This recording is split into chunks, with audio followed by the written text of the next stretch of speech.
But if you read in the program, we do want to say thank you to the Petal High School softball team for loaning us their gifts. Their uniforms, which will never fit any of us. Little history here. In 1888, the National League champion New York Giants defeated the American Association's St. Louis Browns, 4-time pennant winners, in a very ugly 8-game championship series. Also in 1888, perhaps the most famous baseball poem ever written, Casey at the Bat, was published in the San Francisco Examiner. 25-year-old author Ernest L.A.T.E was paid $5 whole for his efforts, but he only went by the name Finn. So this is the very first time in public you will see Casey at the Bat.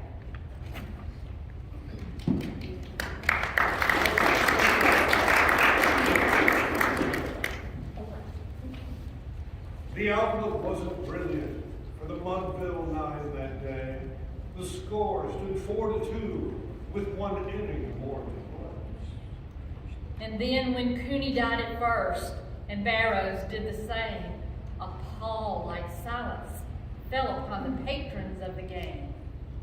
A struggling few got up to go in deep despair.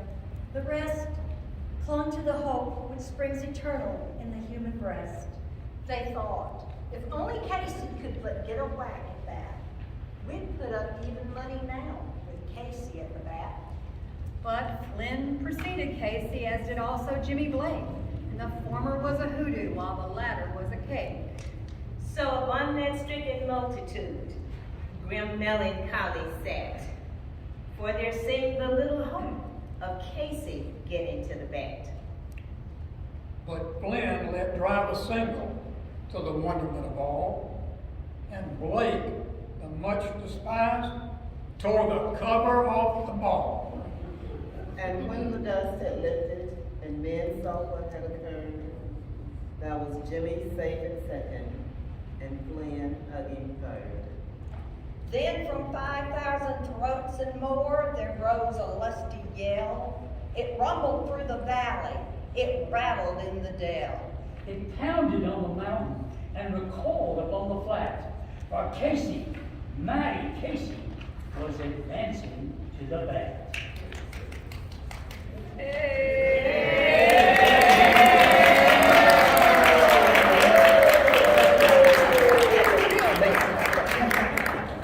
There was ease in Casey's manner as he stepped into his place.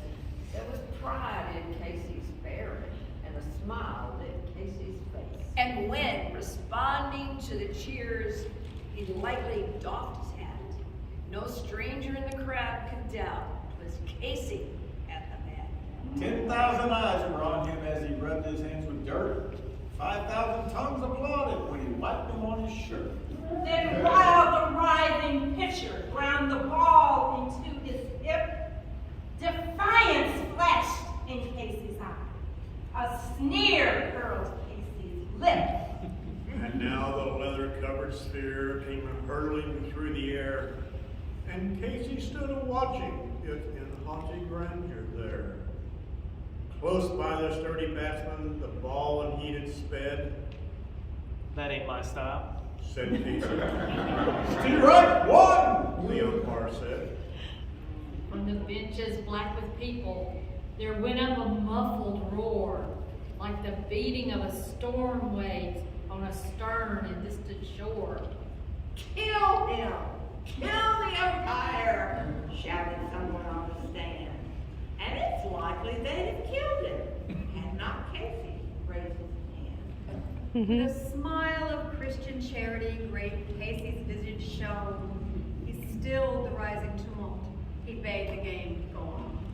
He signaled to the pitcher, and once more the dun sphere flew. But Casey still ignored it.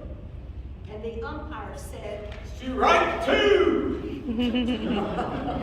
Fraud! Cried the maddened thousands, and echo answered, Fraud!